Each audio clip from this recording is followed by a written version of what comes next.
اللهم صل وسلم على نور الأنوار.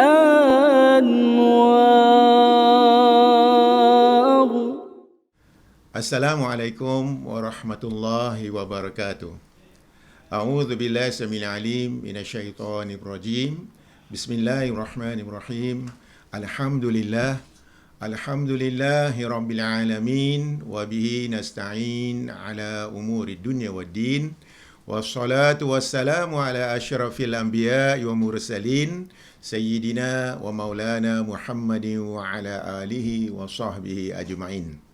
Subhanaka la ilma lana illa ma 'allamtana innaka antal alimul hakim wa la hawla wa la quwwata illa billahil aliyil azim. Rabbi shrah li sadri wa yassir li amri wahlul 'uqdatam min lisani yafqahu qawli. Allahumma rzuqna fahman nabiyyin wa hifzal mursalin wa ilhamal malaikatil muqarrabin fi afiyatin birahmatika ya arhamar rahimin. Allahumma faqihna fid din wa 'allimna at-ta'wil wahdina ila sawa'is sabil birahmatika ya arhamar rahimin. Rabbi zidna 'ilman nafi'a warzuqna fahman wasi'a birahmatika ya arhamar rahimin. Wa sallallahu ala sayyidina Muhammadin wa ala alihi wa sahbihi ajma'in. Walhamdulillahi rabbil alamin. Ma'asyiral muslimin wal muslimat rahimakumullah. Hadirin para jemaah sekalian yang mudah-mudahan dirahmati Allah.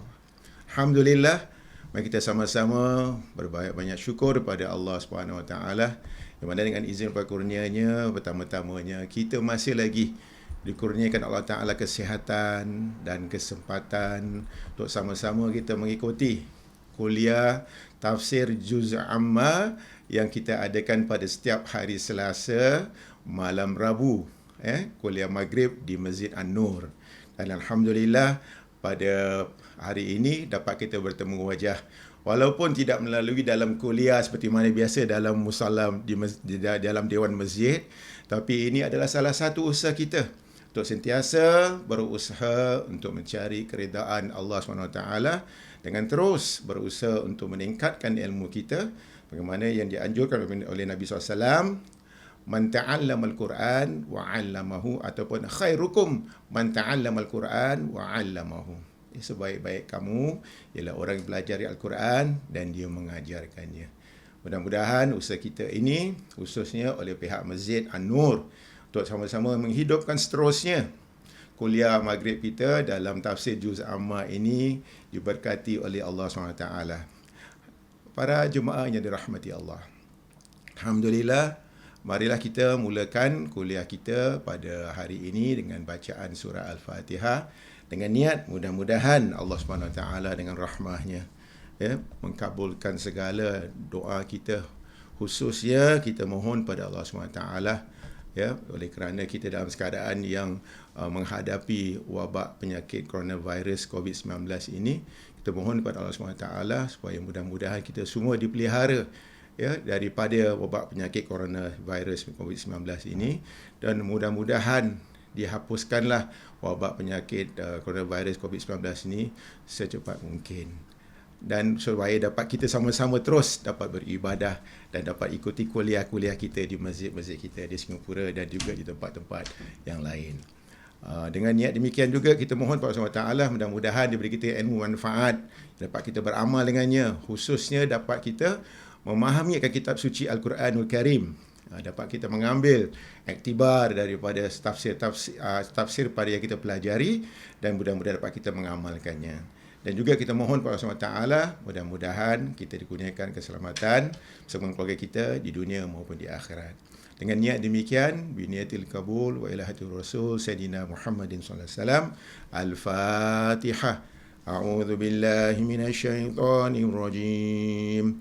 Bismillahirrahmanirrahim. Alhamdulillahi rabbil alamin.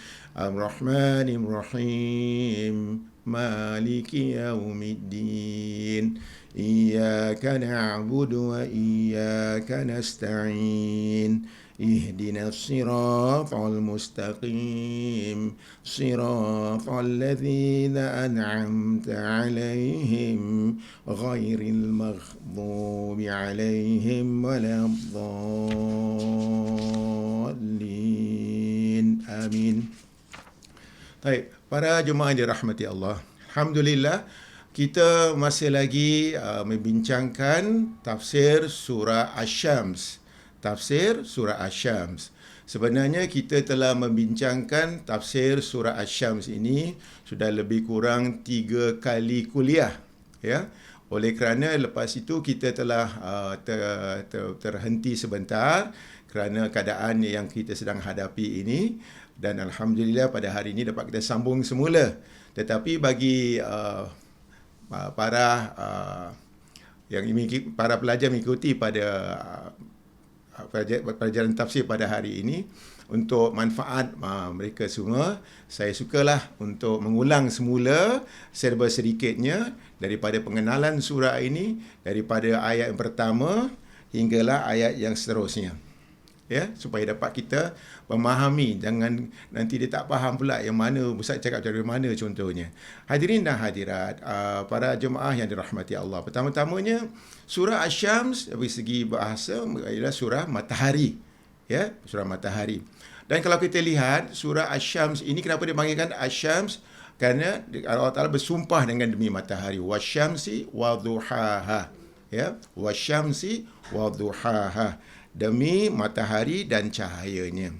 Dan pengenalan surah Asy-Syams ini, bagaimana yang dimaklum ataupun mengikut para ulama tafsir, surah Asy-Syams ini adalah surah yang ke-91 mengikut susunan dalam Al-Quran. Surah yang ke-91 mengikut susunan dalam Al-Quran. Kita sedia maklum dalam Al-Quran ataupun ada sebanyak 114 surah. 114 surah. Jadi surah Asy-Syams ini dalam susunan Al-Quran terletak pada surah yang ke-91. Tetapi menurut turunnya surah ini, surah Asy-Syams ialah surah yang ke-26 diturunkan oleh Allah Subhanahu Wa Taala. Surah yang ke-26. Dia turun selepas turunnya surah Al-Qadar, Inna anzalnahu fi lailatul qadr, yang merupakan surah ke-25, dan selepas surah Asy-Syams diturunkan, turun pula surah Al-Buruj. Surah Al-Buruj, iaitu surah yang ke-27 yang diturunkan selepas surah Asy-Syams. Hadirin dan hadirat yang saya muliakan, para ulama tafsir berpendapat surah ini diturunkan pada peringkat kedua kenabian. Sebelum itu surah ini dikatakan sebagai surah Makkiyah. Surah Makkiyah kita sedia maklum ialah surah yang turunnya sebelum Nabi berhijrah pergi ke Madinah. Jadi surah ini termasuk surah Makkiyah. Hadirin dan hadirat, tadi sebagai saya sebutkan, surah ini diturunkan kata para ulama tafsir adalah pada peringkat kedua kenabian. Penurunannya dikatakan sekitar tahun ke-4 hingga tahun ke-6. Kita sedia maklum, 3 tahun pertama Nabi telah berdakwah secara sir, secara sembunyi-sembunyi. Kemudian lepas 3 tahun pertama itulah baru Nabi telah berdakwah secara terang-terangan. Contohnya. Jadi surah ini dikatakan penurunannya sekitar tahun ke-4 hingga tahun yang ke-6. Selepas Nabi SAW diangkat menjadi Rasul. Ini bermakna bahawa diturunkan surah ini, Nabi telah diperintahkan untuk berdakwah secara terbuka. Nabi telah diperintahkan supaya berdakwah secara terbuka. Dan kalau kita lihat secara umumnya, surah ini juga boleh dibagikan pada 3 bahagian. Bahagian pertama dikatakan ialah daripada ayat pertama hingga ayat yang ke-8. Ayat pertama hingga ayat ke-8. Mana dalam ayat pertama hingga ayat ke-8 ini mengandungi akan dalil adanya akhirat dengan melihat penciptaan alam dan juga rasa sanubari manusia. Hadirin dan hadirat, mari kita lihat surah ini daripada ayatnya yang sebanyak 15 ayat daripada yang pertama hingga ke 15 insya-Allah. Yang pertama, mari sama-sama kita baca surah Asy-Syams ini. Bismillahirrahmanirrahim. Dengan nama Allah yang Maha Pengasih lagi Maha Penyayang. Wasyamsi wadhuhaha. Ya, wasyamsi. Ya, Allah Ta'ala telah bersumpah demi matahari. Wadhuhaha. Dan juga cahayanya. Ya. Hadirin dan hadirat, kalau kita lihat dalam surah ini ataupun yang ayat pertama ini, Allah Ta'ala bersumpah demi matahari dan cahayanya yang terang benderang. Kalimah yang digunakan ialah wadhuhaha. Ya, perkataan atau kalimah digunakan ialah wadhuhaha. Kalimah duha ini ada beberapa terjemahannya, hadirin dan para jemaah sekalian. Ada yang mengatakan ianya adalah di waktu pagi hari. Ya, yang selalu dikenali kalau tempat kita ini sebagai waktu duha. Ya, dan ada juga yang kata ianya bermaksud sepanjang hari. Selagi ada cahaya matahari, dikatakan itu waktu duha. Tapi pendapat yang selalu diterima adalah ia adalah waktu pagi, tapi waktu pagi yang cahaya matahari belum dikirakan panas lagi. Ya. Dan keadaan cuaca waktu itu amat nyaman sekali kerana sudah terang, jadi senang nampak semua benda, tetapi tidak panas terik lagi, jadi suasananya aman dan sedap sahaja. Sebenarnya hadirin dan hadirat, kalau kita lihat dalam ayat pertama ni saja, ya, bahawa ada dua sumpah yang di mana Allah Ta'ala telah bersumpah. Ya, kerana apa disebutkan kerana ada dua sumpah? Kerana di situ kita lihat yang pertama kalimahnya wasyamsi, ada huruf waw. Wasyamsi ada huruf waw di depannya, ya, dan juga wadhuhaha pun juga ada huruf waw di depannya. Ya. Dan waw di situ antaranya itu dikatakan waw qasam, waw sumpah. Jadi Allah Ta'ala dah bersumpah, ya, dengan cahayanya, dengan matahari, dengan cahayanya duha. Ya. Dan memang cahaya duha itu datang dari matahari itu juga. Ya. Maka ia masih berkait dengan matahari lagi. Ni perbincangan kita ni masih berkait dengan matahari lagi. Ya, matahari itu besar, maka Allah bersumpah dengannya, yang ianya amat besar sampaikan ada yang setengah-setengah kaum yang menyembah kerana kesesatan mereka dan kerana jauh dari ajaran tauhid.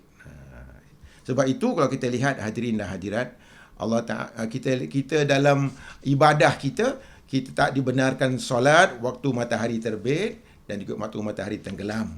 Ya, kerana waktu itu, ya, ada juga waktu penyembah matahari sedang menyembah matahari contohnya. Dan Allah tidak mahu ada yang keliru yang mengatakan bahawa umat Islam ni ada yang sembah matahari. Ya. Baik, hadirin dan hadirat, para jemaah yang dirahmati Allah. Ya. Kalau kita lihat, tentu ada kepentingannya waktu duha itu, selain pada matahari, sampaikan Allah Ta'ala juga bersumpah dengannya. Ya. Tentu ada kepentingannya waktu duha itu, hingga kan Allah Ta'ala bersumpah dengannya. Ya. Justru itu mari kita beralih pada ayat yang kedua, yang mana Allah Ta'ala bersumpah dengan makhluk ciptaan yang lain, iaitu wal qamari idza talaha, dan demi bulan ketika mengiringinya. Ya. Dan demi bulan ketika mengiringinya. Ya, mengiringinya. Di sini ayat ini pula hadirin, kalau kita lihat Allah Ta'ala bersumpah dengan deminya bulan. Ya, demi bulan. Dan dikatakan bulan di sini talaha, apabila mengiringinya. Ya. Kalau kita lihat maknanya di sini ialah saya tak langsung bulan yang mengiringinya itu iaitu mengiringi matahari. Mengiringi di situ maksudnya mengiringi matahari. Ya. Dan kita sedia maklum kalau matahari telah tenggelam, maka bulan pun akan timbul. Ya.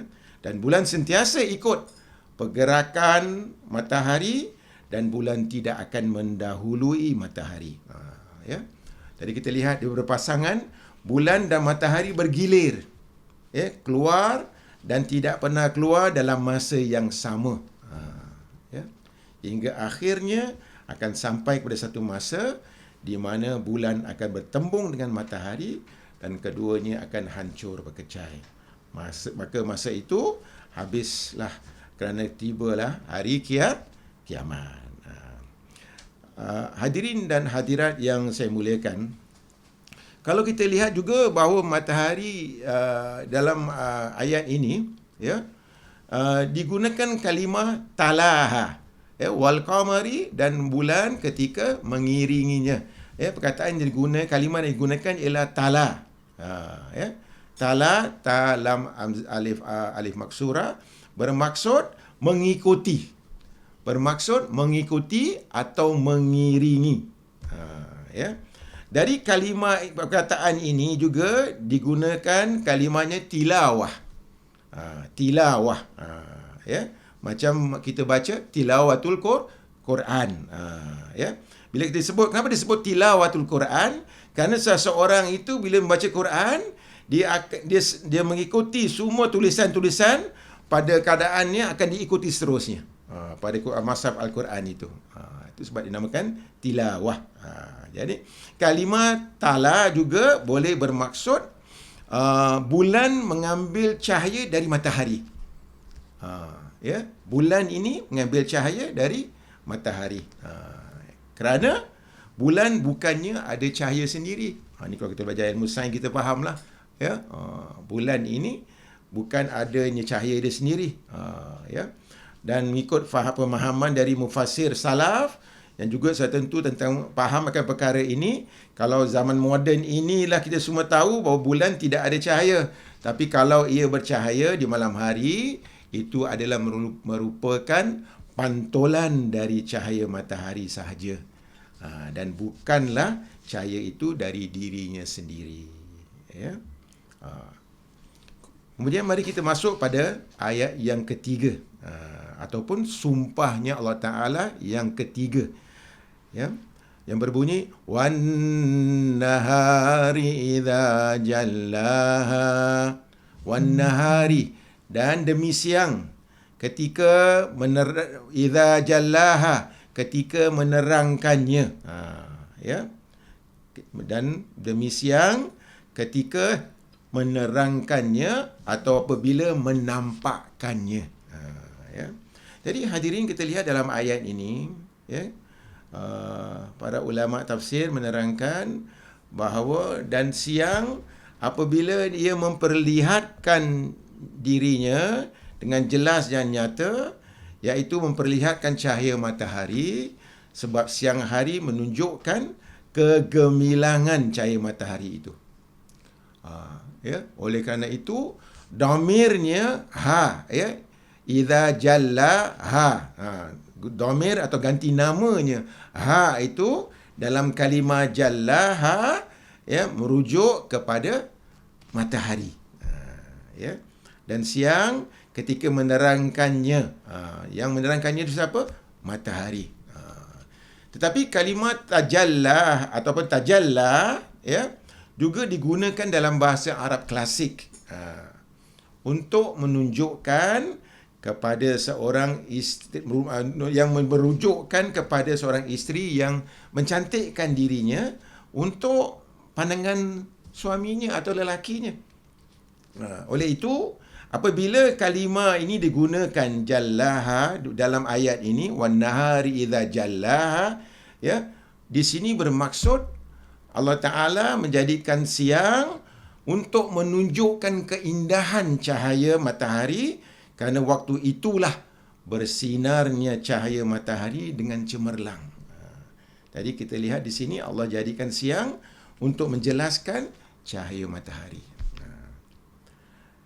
Mari kita masuk pada ayat yang keempat pula. Sumpah yang keempat, ya, sumpah yang keempat, di mana berbunyi wal-laili idza yaghshaha, dan malam, ya, wal-laili, dan malam, dan demi malam. Allah Ta'ala bersumpah dengan demi malam.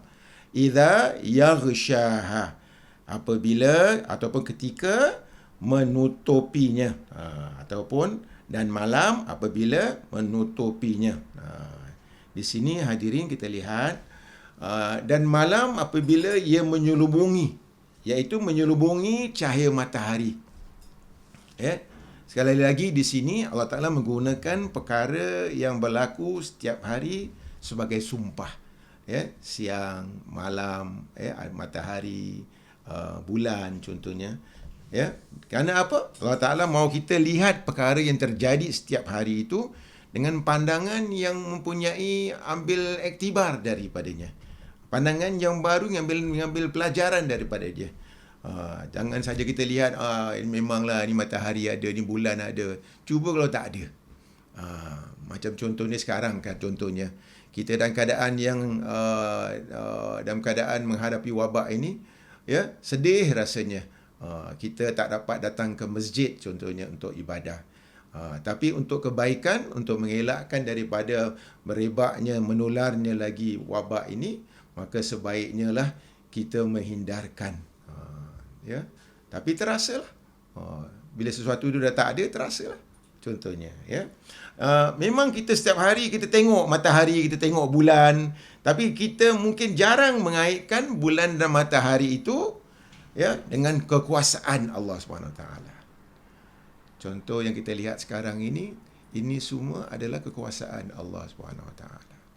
Maka marilah kita sentiasa bermohon pada Allah SWT supaya dengan rahmahnya Allah Ta'ala membantu, Allah Ta'ala melindungi kita semua dari perkara-perkara yang tidak diingini.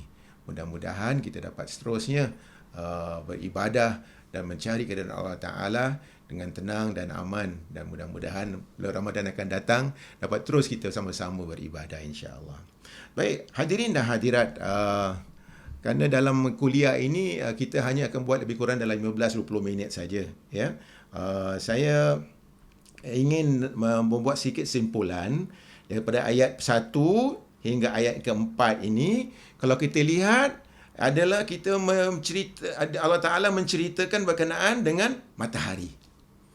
Dimulakan dengan wasyamsi wa duhaha, ya. Kemudiannya wal qamari idza talaha contohnya. Semua ini kembali berkenaan dengan matahari. Walaupun tentang bulan, tapi berkenaan cahaya bulan ni datang kepada siapa? Matahari juga. Ya.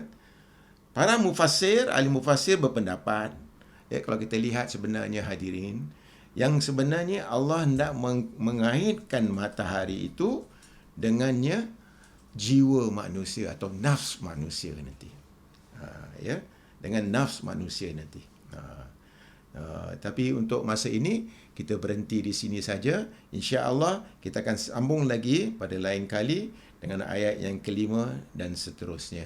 Mudah-mudahan dengan kita mengikuti tafsir yang ala kadarnya tadi, penerangan berkenaan ayat pertama hingga ayat yang keempat, dapat kita memberikan perhatian akan kekuasaan yang maha berkuasanya Allah Ta'ala, ya, menjadikan bulan dan bintang contohnya, siang dan malam, ya, sebagai tanda-tanda kekuasaan Allah SWT. Justru itu saya nak tutup kuliah kita pada hari ini dengan satu cerita yang mana satu ketika Sayyidina Bilal bin Abi Rabah, muazzin Nabi SAW. Selepas azan subuh, Sayyidina Bilal pun, ya, nak siap untuk mulakan solat subuh, masuk pergi ke bilik Nabi untuk menjemput Nabi SAW untuk melakukan ibadah solat subuh. Bila Sayyidina Bilal sampai di bilik Nabi, dikelihatan Nabi SAW sedang menangis. Maka Sayyidina Bilal bin Abi Rabah radhiyallahu anhu bertanya, "Ya Rasulullah, kenapa menangis?"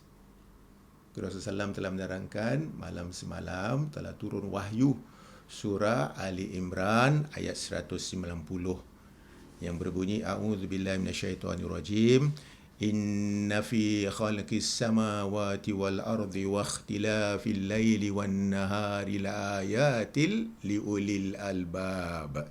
Yang bermaksud, inna fi khalqis samawati wal ard, sungguhnya dalam kejadian yang Allah ciptakan langit dan bumi, ya, wa ikhtilafil laili wan nahar, dan pertukarannya malam dan siang, ya, la ayatil liulil albab, menjadi satu tanda-tanda buktinya kekuasaan Allah bagi ulul albab.